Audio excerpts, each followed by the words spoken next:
Y la palabra del Señor dice, escribe al ángel de la iglesia en Filadelfia, todos juntos hermanos por favor, escribe al ángel de la iglesia en Filadelfia, esto dice el santo, el verdadero, el que tiene la llave de David, el que abre y ninguno cierra, y cierra y ninguno abre.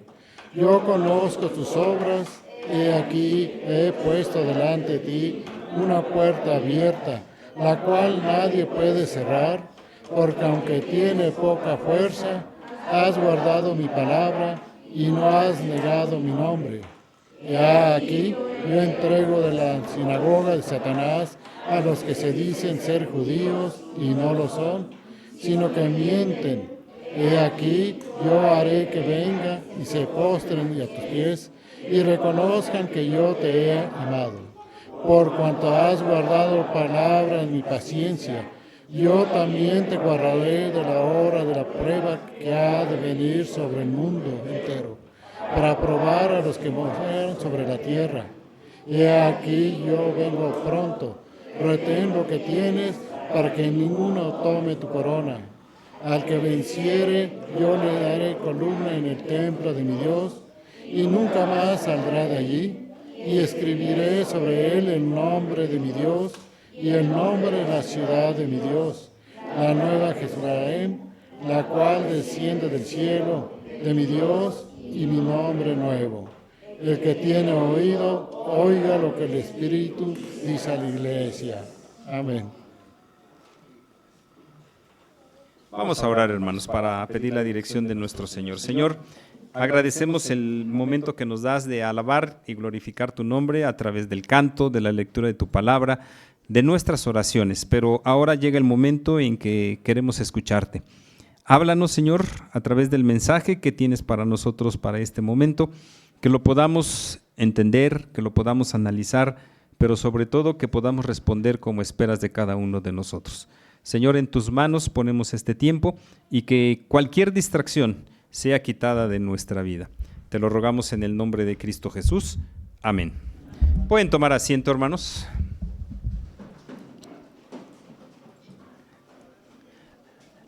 A veces no quisiéramos escuchar lo que no nos gusta o lo que no nos conviene. Y eso es lo que sucede con el mensaje de estas iglesias. ¿Por qué? Porque quisiéramos que el Señor reconociera la labor positiva solamente de la iglesia. Quisiéramos escuchar que todo está bien. Quisiéramos escuchar que no hay ningún problema. Pero hermanos, la realidad tristemente es que es totalmente diferente. ¿Por qué? Porque la iglesia no está compuesta por personas santas en su totalidad, ¿sí? Los santos, los puros al 100% están en la presencia del Señor. Nosotros somos sí santos porque hemos sido apartados, que ese es uno de los significados de la palabra santo. Ahí es donde viene, somos medio santos, somos 3/4 santos, somos 1/4 santos en términos de nuestra pureza apartada del pecado. Hace rato se hablaba, por lo poco que alcancé a escuchar después de bajar con los muchachos, que se hablaba acerca del libre albedrío. Y bueno, hermanos, si bien es cierto, es un término que viene en nuestra confesión, realmente, de manera personal, como que no me gusta mucho ese término de libre albedrío, porque el libre albedrío es la capacidad que tiene el hombre de decidir lo que quiera. Y nosotros no tenemos esa capacidad, hermanos.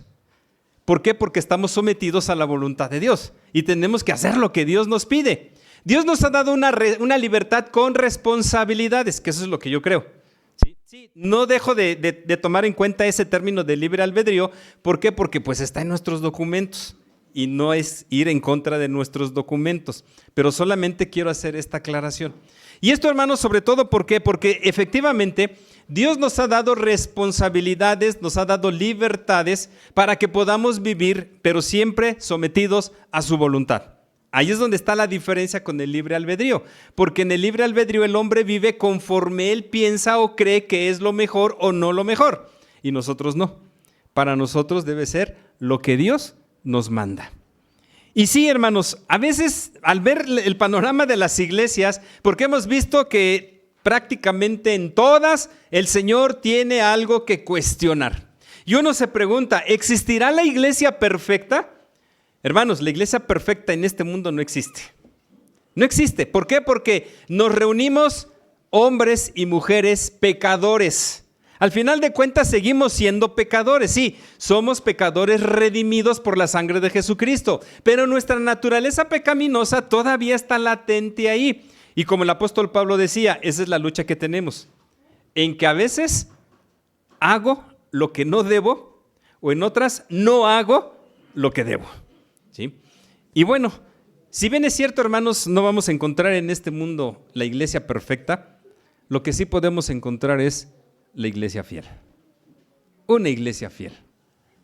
Y aquí es donde nosotros tendríamos que considerarnos, y lo hemos dicho, no solamente a nivel iglesia, sino a nivel personal. ¿Somos fieles a nuestro Señor Jesucristo o somos infieles? Curiosamente, hermanos, el mensaje a esta iglesia, Filadelfia, para empezar, a veces pensamos que el término Filadelfia es un término cristiano. Y nada más porque está en la Biblia pensamos que tiene sus orígenes cristianos. No, hermanos, no es así. El nombre de Filadelfia, y eso lo tomo y lo voy a compartir, surge de una relación que surge entre Atalo II y su hermano Eumenes, rey de Pérgamo. Un amor filial, no me vayan a malinterpretar, un amor como hermanos. Atalo sentía un gran compromiso con su hermano y entonces a la ciudad que fundan le llaman, sí, Filadelfia, que significa ciudad del amor fraternal. Obviamente nosotros lo hemos tomado para decir que la iglesia debería ser así, una iglesia donde el amor fraternal se manifieste. Y bueno, hemos dicho que cada mensaje a las iglesias inicia con la presentación de Jesús. Versículo número 7. Vamos a ver cómo se presenta Jesús en esta carta. Escribe al ángel de la iglesia en Filadelfia. Esto dice el santo, el verdadero, el que tiene la llave de David. 3 cosas importantes: el santo, el verdadero y el que tiene la llave de David. El santo. Recuerden, hermanos, que desde Isaías ya se nos plantea ya en la profecía de capítulo 9, versículos 6 y 7, que este niño que se nos ha prometido, entre sus nombres está el de santo. Dios santo, príncipe de paz, admirable, consejero y todo lo que viene ahí. Es decir, que Jesús se está presentando él sí como aquel que tiene la pureza total y completa. ¿Por qué? Porque como dice la Escritura, él vivió lo mismo que nosotros, experimentó lo mismo que nosotros, fue tentado según nuestra naturaleza, igual así como nosotros somos tentados. Él también fue tentado, pero no pecó. Hebreos 4:15. Entonces, hermanos, Jesús se está presentando como aquel que es el santo en el más amplio concepto del término, pero también como el verdadero.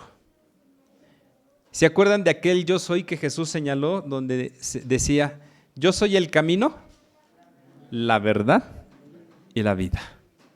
Fíjense, yo soy el camino, la verdad y la vida. Y todavía señala, y no hay otro medio para llegar al Padre, no hay otro camino para llegar al Padre, sino a través de mí. Jesucristo es el verdadero porque en Él no hay ni un ápice chiquitito, por muy chiquitito que sea, de mentira, de deshonestidad, de falsedad.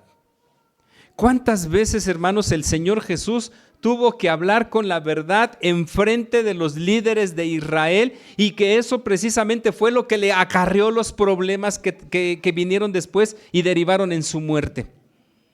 ¿Por qué? Porque Jesús siempre se caracterizó por tener la verdad, por hablar con la verdad, por ser la verdad.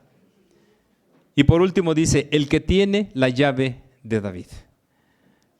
Este término sí es un poquito complicado porque hay otra llave. ¿Se acuerdan que hay otra llave? De hecho, Apocalipsis habla de otra llave. Esa llave que va a abrir el libro de la vida, donde están contenidos los nombres de todos aquellos que son salvos desde el principio hasta el último. Pero aquí, hermanos, no se está hablando de esa llave, pero sí está dándonos la referencia de David. ¿Qué se le prometió a David, hermanos? ¿Qué se le prometió? Se le prometió un reino eterno. Un reino eterno. Entonces aquí el Señor Jesús se está presentando como ese rey eterno, porque al final de cuentas, hermanos, ¿qué es lo que a un pueblo le da seguridad? Y hablando en términos generales, ¿qué es lo que a un pueblo le da seguridad? Sus gobernantes, sus soberanos. Hablando en términos de la Biblia, sus soberanos, su rey, ¿sí? El pueblo confiaba en David. Y el pueblo hacía lo que David le mandaba, ¿sí? Inclusive ir a la guerra sin él. Porque prácticamente cuando fue lo de la situación que tuvo David con Betsabé, recuerden, su ejército estaba allá peleando la batalla. Si el pueblo hubiera querido, el ejército hubiera querido, no hubieran ido hasta que no estuviera David con ellos. Sin embargo, era tal la obediencia a este rey que fueron a la batalla así como estaban, sin su cabeza. Y hermanos, Jesús está presentándose así ante esta iglesia, porque recuerden el contexto, es algo que no se nos debe olvidar. Una iglesia que está siendo perseguida por el Imperio Romano. Una iglesia a la cual aparentemente está siendo derrotada, porque hermanos, cayeron muchos. Habíamos comentado anteriormente que aproximadamente se cree que 2 millones, cuando menos, de cristianos murieron en esta etapa de la persecución. Fíjense nada más, hermanos. No estamos hablando de cualquier cantidad de personas, estamos hablando de un número grande. ¿Cuántos habitantes tiene Morelia? 1 millón. Pensemos, dejémoslo en 1 millón, pues piensen, hermanos, en el doble de la población, que fueron los creyentes en Jesucristo que murieron bajo el Imperio Romano. Y entonces Jesús necesita venir y decirle a su pueblo que puede confiar porque Él es el Rey eterno. Él es el Rey que, como dice aquí, el que abre y ninguno cierra, el que cierra y ninguno abre, es decir, el que tiene toda la autoridad, aún la autoridad sobre el mismo Imperio Romano. ¿Cómo fue que creció el Imperio Romano, hermanos? A través del uso de la fuerza. Fueron el imperio más cruel y despiadado de todos los imperios que ha habido en toda la historia de la humanidad. ¿Y cómo cayó el Imperio Romano, hermanos? ¿Cómo cayó? Se dividió. El Imperio Romano se dividió en 4 y a partir de ahí vino su derrumbe. No fue a través de otro ejército que viniera más poderoso que él a destruirlo. No, fue una simple división, es decir, 4 emperadores que quieren el control y que cada uno toma su propia región y a partir de ahí se viene abajo todo. Y uno se pregunta, ¿no habrá estado Dios detrás de todo esto? Claro que sí, hermanos, claro que sí. Él controla absolutamente todo. Es como, por ejemplo, ¿por qué el hombre no ha podido llegar a Marte? ¿Por qué? Tantos esfuerzos que se han dado. ¿Se acuerdan que hace varios años explotó un transbordador? ¿Recuerdan cuál fue la causa de la explosión de ese transbordador? Un tornillo que no estaba bien ajustado. Eso fue lo que provocó. Científicamente, esa es la explicación que se dio. Y nosotros no podríamos pensar que Dios no permitió que el hombre hiciera ese viaje. Lo tendríamos que pensar, hermanos. Y no ha sido el único vehículo espacial que ha explotado. Ha habido más. ¿Sí? Hermanos, Dios tiene el control de todo. Y Jesús le está diciendo aquí a esta iglesia que Él es el Rey soberano que tiene el control de absolutamente todas las cosas. Inclusive lo que están pasando, ese sufrimiento, esa calamidad que están viviendo, el Señor tiene control sobre ella. Y a lo mejor a nosotros, hermanos, nos podría parecer un tiempo muy grande en el que la iglesia primitiva fue perseguida. La persecución inició alrededor de los años 60. Se dice que en el año 64, con la quemazón de la ciudad de Roma por Nerón, que le echó la culpa a los cristianos. Bueno, fue parte, porque hubo varias situaciones, ¿no? Pero fueron 4 acusaciones las que se hicieron en contra de la iglesia primitiva. Ya en otra ocasión lo tocaremos. Pero fueron 4 acusaciones. Se viene la persecución. Y termina hasta aproximadamente el año 313 con Constantino el Grande, cuando declara y decreta que el cristianismo se vuelve la religión oficial del imperio. Y todo por un simple sueño. Bueno, a nosotros podría parecernos un simple sueño. Él sueña que está en la guerra y que se le aparece una cruz y que esa cruz tenía una leyenda que decía: con esta cruz vencerás. ¿Sí? Él dice, bueno, voy a hacerle caso a ese sueño, y él sabía, la cruz era lo que representaba la iglesia primitiva, y en el nombre de esa cruz va y derrota a sus enemigos. Y a partir de ahí la situación cambió para la iglesia. Dejó de ser perseguida, dejó de estar en la clandestinidad y ahora inclusive era la religión oficial del imperio. Cambios drásticos que hubo. Pero mientras tanto el Señor le está diciendo a los suyos: yo soy el soberano que tiene el control de absolutamente todo. Y hermanos, si no creyéramos eso, pobres de nosotros. Pobres de nosotros, ¿por qué? ¿En qué tipo de Dios sería en el que creeríamos si no creyésemos que Él tiene el control de absolutamente todas las cosas? Y lo vemos, hermanos, en la sociedad en la que vivimos hoy en día. ¿Será que Dios está fallando en algo?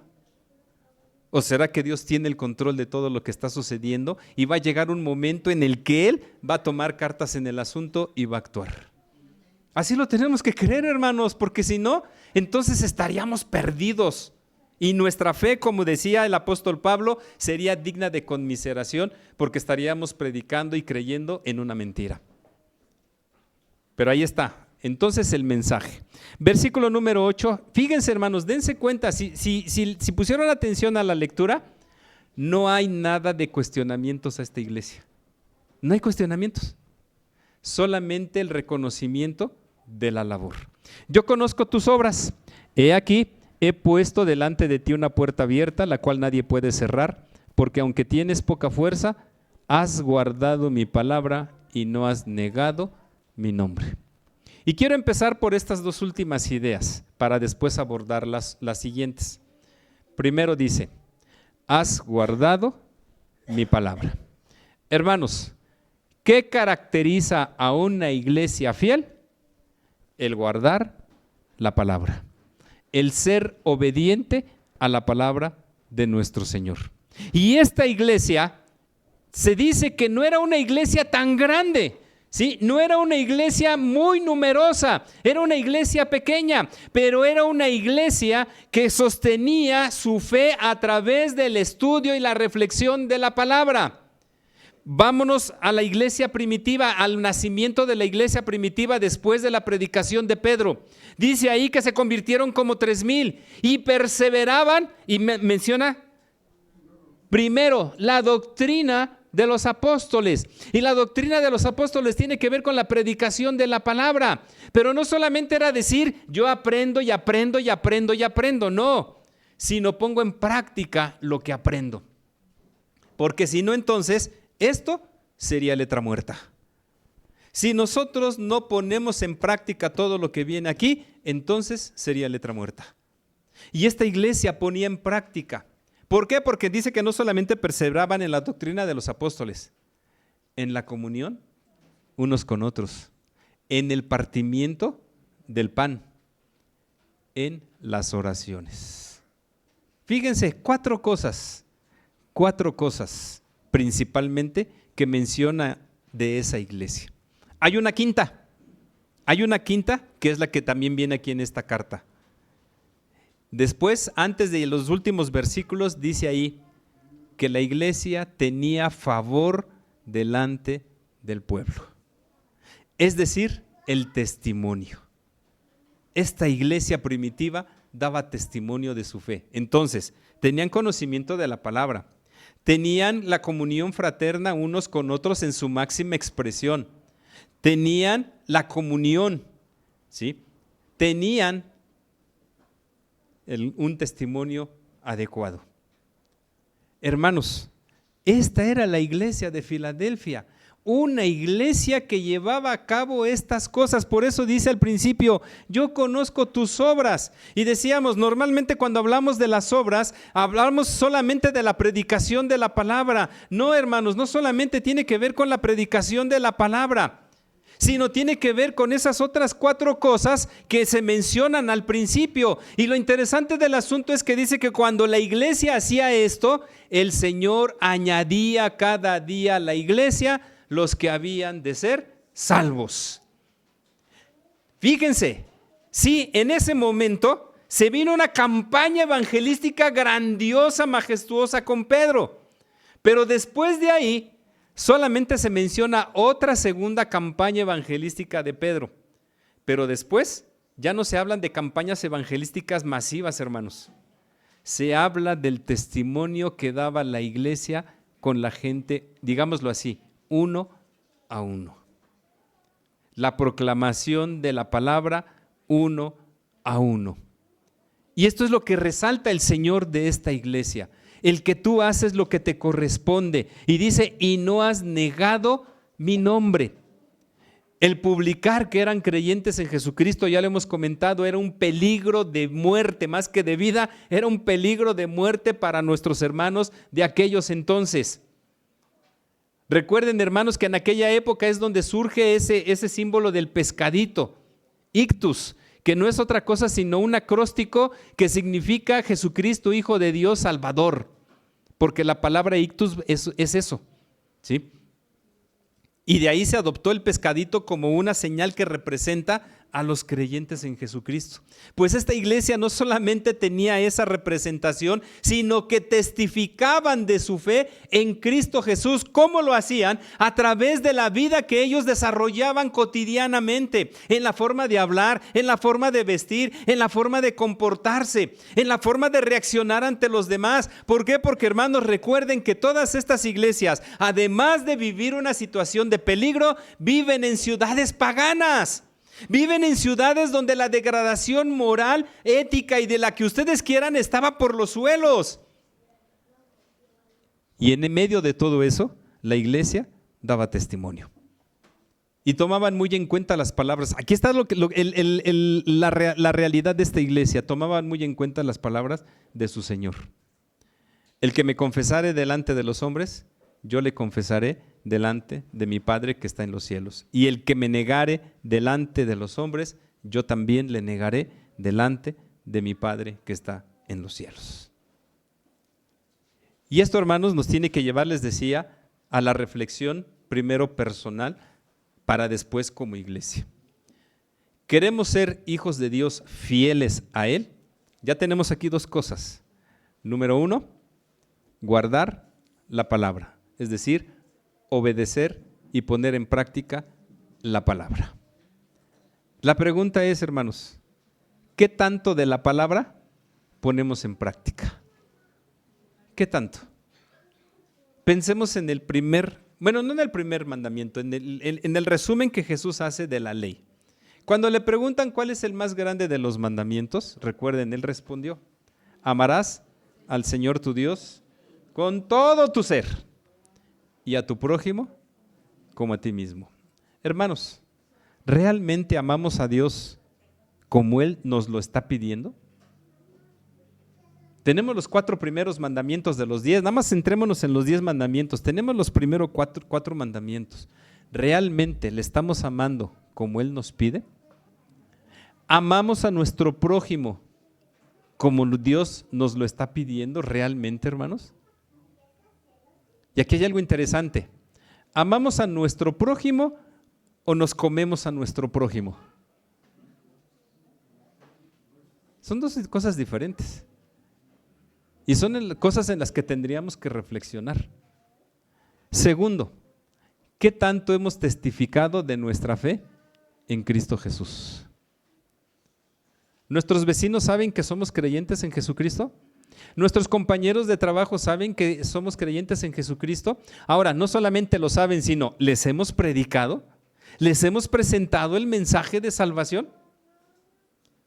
Porque, hermanos, qué triste, y esto hipotéticamente hablando porque no sabemos qué es lo que va a pasar el día que el Señor Jesús regrese por segunda ocasión, pero pónganse a pensar en esta situación hipotética. Lleguemos y nos encontremos con un conocido ahí, al que no le predicamos, al que no le testificamos. ¿Sí?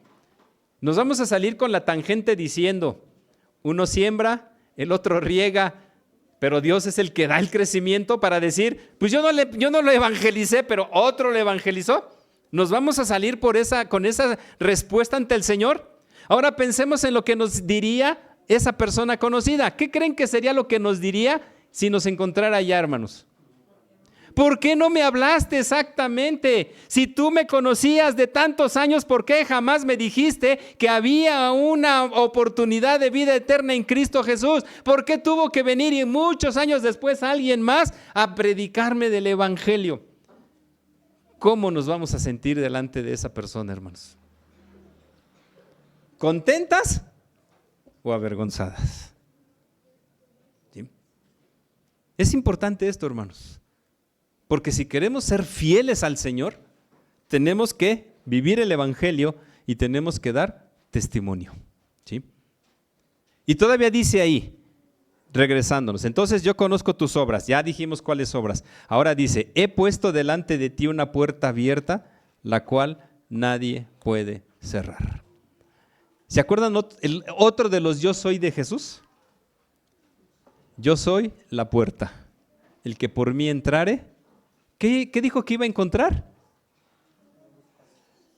Pastos, así como lo dice el Salmo 23, en delicados pastos me hará descansar, junto a aguas de reposo me pastoreará. Hermanos, si nosotros cumplimos con la obra de nuestro Señor que nos está encomendando, entonces significa que se van a abrir las puertas, en este caso, las puertas del reino de los cielos desde aquí. Por eso, hermanos, yo les he estado haciendo el énfasis que la gente que entre tiene que sentir que está entrando al reino de los cielos, tiene que sentir que está entrando a ese lugar donde hay una plena armonía entre todos los componentes del reino de Dios. Es decir, entre Dios y nosotros, entre nosotros y los que están a nuestro lado, entre nosotros y la creación y entre nosotros con nosotros mismos. Tiene que haber esa total armonía. Hace rato decía nuestro hermano Tonatiuh, aquí hay muchos músicos y saben qué significa ese término armonía.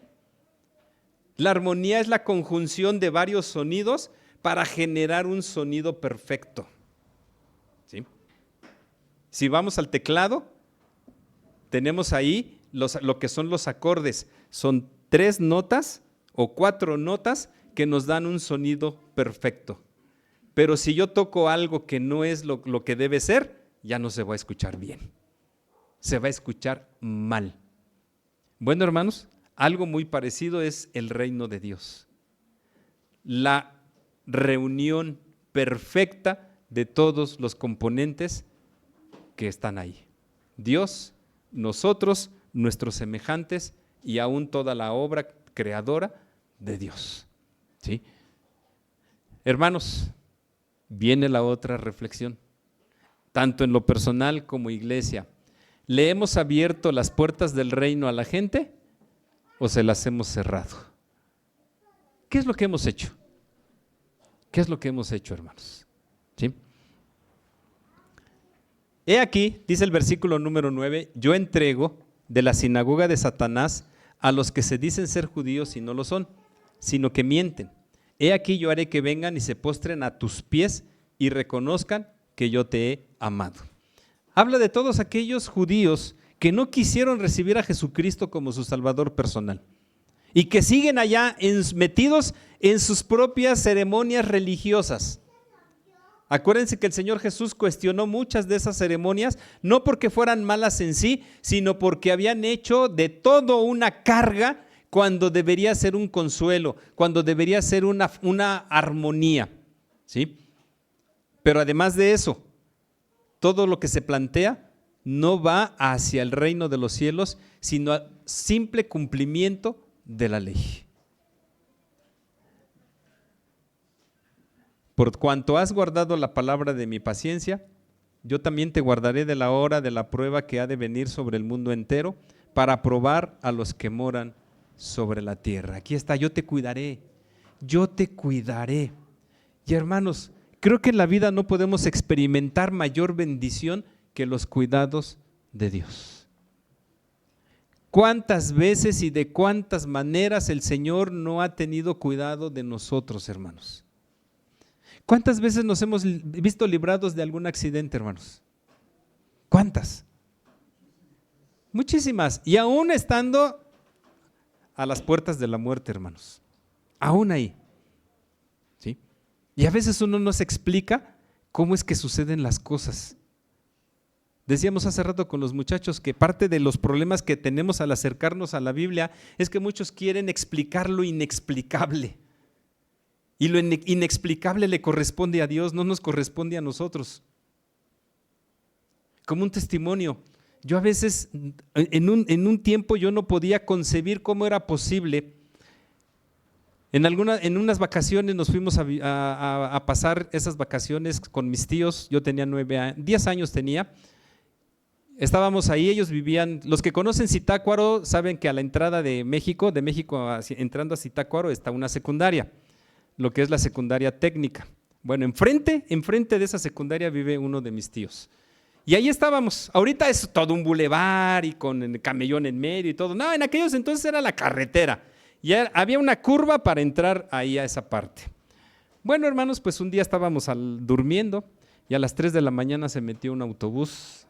Bueno, se salió de la carretera y se metió a la casa de mi tío. Yo estaba en la pared que daba por donde entró el autobús, hermanos. ¿Sí? Yo fui el que recibió el primer golpe. Y yo no me puedo explicar, cómo es que después de todo esto, en la cama estaba, bueno, para no empezar por el yo, estaban 2 de mis primos, mi hermano y yo. ¿Sí? El primo que estaba hasta la orilla, de 19 años, falleció. Y yo no.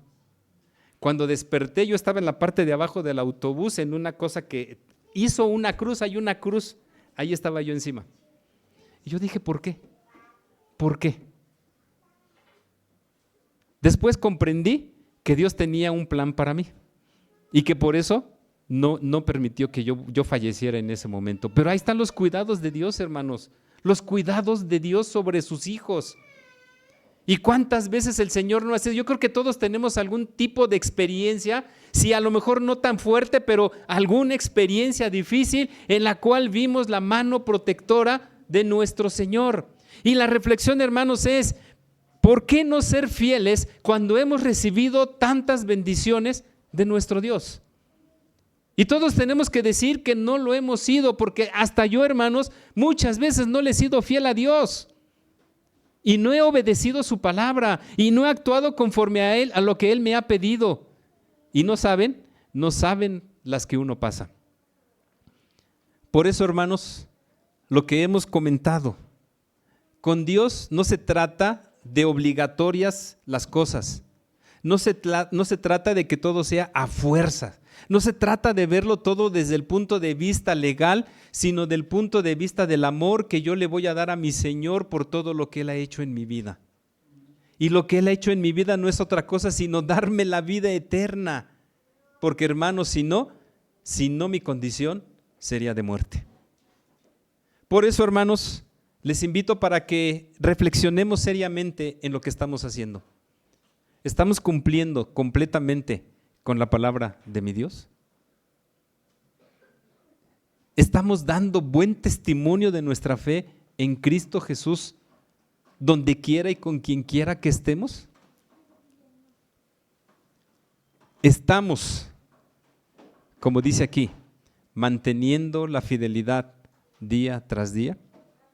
Si no lo hemos hecho, hermanos, hagámoslo, porque dice aquí, versículo 12, al que venciere, yo le haré columna en el templo de mi Dios y nunca más saldrá de allí, y escribiré sobre él el nombre de mi Dios y el nombre de la ciudad de mi Dios, la nueva Jerusalén, la cual desciende del cielo de mi Dios, y mi nombre nuevo.